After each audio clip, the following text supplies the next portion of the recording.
in a few weeks, we'll be hearing from the President when he delivers his second State of the Nation address.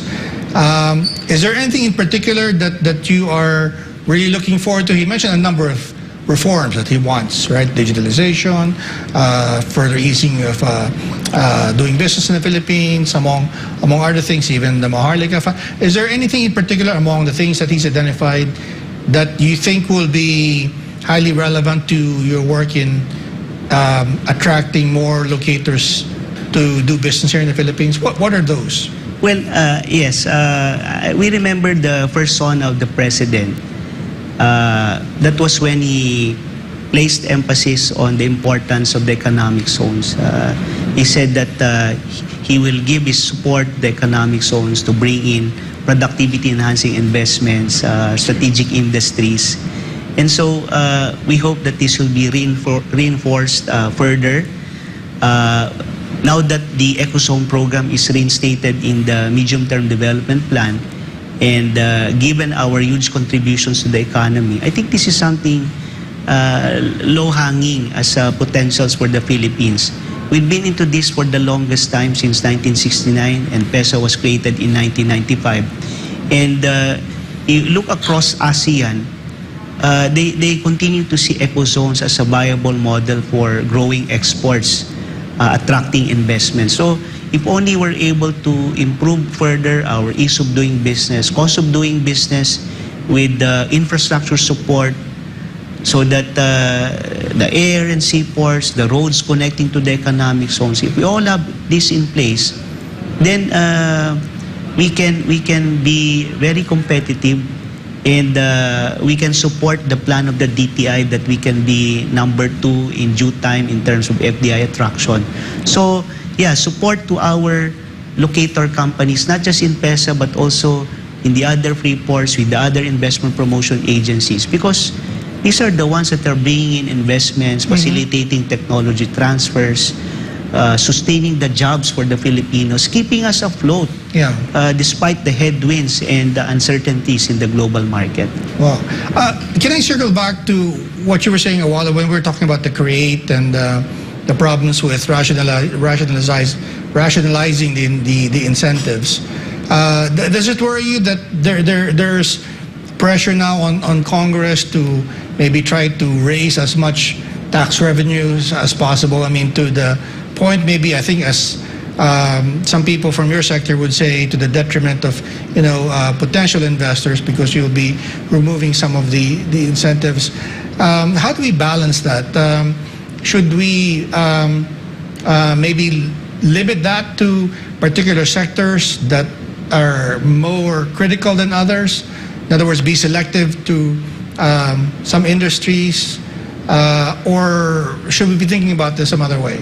Well, even for PEZA, and I'm sure the rest of our locators will agree with us, we're always for equal protection clause. So if there's any tax measure by government and there's a move to raise taxes, for as long as the locators are somehow protected because of the incentives that they're enjoying, then it should be okay. So it needs a lot of balancing, but it's not to say that our locators are not contributing to our dividends and tax payments. Despite the tax holidays. Yes, for example, our locators, once they graduate to the 5%, the 2% of the total 5% goes to the local government. Okay. 3% goes to the national government, and this is huge. Okay. We have host LGUs, like I was in Mactan recently, and I had it computed, and they're earning as much as 250 million minimum out of tax payments of the locators in Lapu-Lapu alone. Wow. If you're in Baguio, out of Texas Instruments and other locator companies, that's half a billion pesos, even for to the LGU. So we're a huge contributor to the local revenues, even national revenues. Even in PEZA, we're not spared from paying taxes. We're not even exempt from tax payments. And we happen to be one of the big contributors to the national coffers.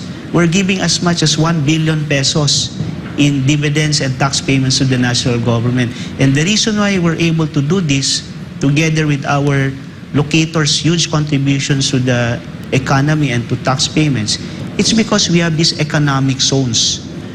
providing for the best ecosystem location for our investors. Right. So how do you convince them? Do they just not know these other benefits? Is it just a matter of explaining to them, or maybe are you willing to concede that maybe that we could just limit it to say, well, maybe just high tech, that's where we give the tax holidays, and maybe for others we can maybe negotiate. What's the best approach, you think? Well, the best approach really is if we can put everyone on an equal footing. Okay. And that's how incentives But do you should feel be that designed. Congress is reaching out to you sufficiently to, because I mean they may hear all of these problems that the national debt, and there's so many things that we Yes. want to spend on. Do they give you the time of day to say, hey, look, and ask you what will be the impact on your work, on PEZA's work to invite locations? Yes, in? they invite us to congressional hearings, Okay. to inquiries. In fact, one key reform now in the law, in the CREATE, is out of initiative of Congress when they said they wanted to correct that Section 309, which limits the locators in PEZA from doing work from home outside the economic zone. Okay. So this means a lot to our industry. But on taxes, as long as we're able to keep whole our locators because they're able to enjoy their incentives, and if they're viable with their operations, they will continue to contribute to tax payments and to other economic contributions. Are there other legislations, other policy work that you're keeping an eye on? Land use, for instance, is something that the President also talked about. If I remember correctly, when people apply to PEZA, they need to take care of all the conversion, all of the Yes. requirements, and Yes. all of that stuff. Is that something that is important, or are there other things more Well, important? yes, that's very important to us because, we can only be successful with the EcoZone program is if we have economic zones to offer. Right. And right now, the process is so tedious. Yeah. Developers spend so much for land conversion, for Right. ECC, for all the requirements Right. to get the presidential proclamation. So if we have this land use plan, then So streamline it, maybe? it will streamline the process, it will reduce cost significantly, and the host LGUs will no longer have problems endorsing any economic zone development because there is already a pre-approved land use plan. So that one, and the other one is a key reform on blue resources, Okay. where we hope that it will provide for enabling mechanism for us to pursue our marine parks. And then there's one on foreign investments also. But recently, the recent legislations somehow already contributed a lot to Philippines being attractive to foreign investors. I see. Now, you mentioned earlier that the zones are located farther from Metro Manila, I suppose, same or farther from other urban centers, tend to get more incentives. Are you looking at any particular part of the country where eco zones are more needed relative to other parts of the country? I mean, I'm sure urban centers have the opportunities already, but does Mindanao need more eco zones, for instance, or are there other parts of the country that you're looking to develop more eco zones? Yes, we're looking at eco zones being developed in rural and new growth areas. Okay. Currently, although 66% of our economic zones are located outside Metro Manila, but it's still predominantly Luzon-centric. Right. So we want more eco zones in Visayas and Mindanao. And I think we're all present already in all regions except ARM. Okay. And this is where we want probably an amendment in the barn law so that we are not barred anymore from introducing eco-zone development. And we're open to collaborating with them because once we bring in economic zones, we can always transfer the administration to barn once they are ready. Right. So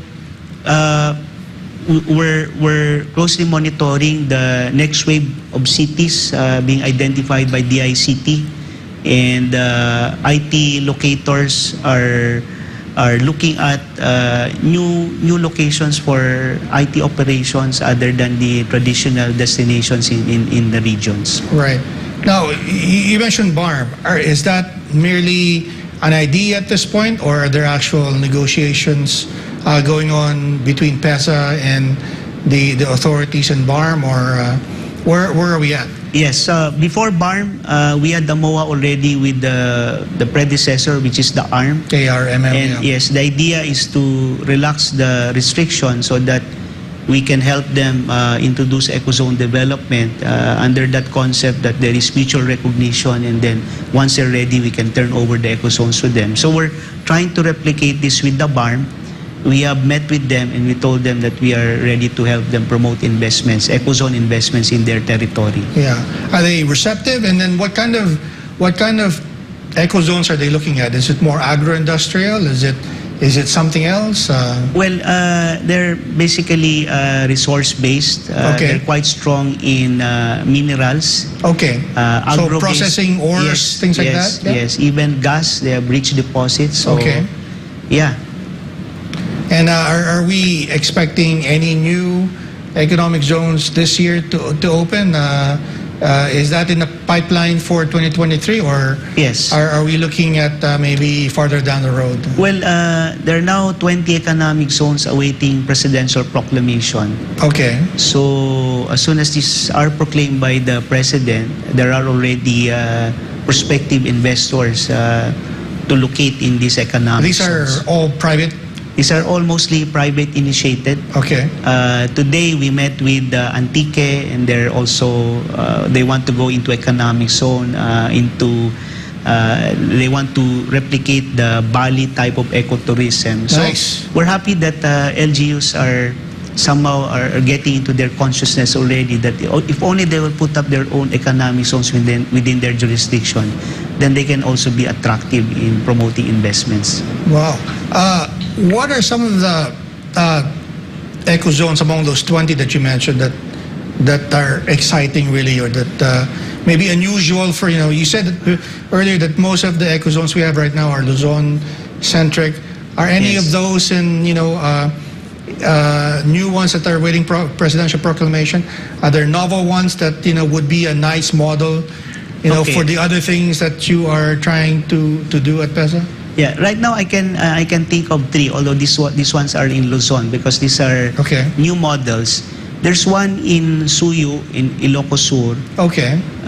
It's quite remote, but the idea is they want to put up renewable energy sources. Okay. So we've met with this American-Taiwanese investor that has a technology for producing massive energy out of solar dish.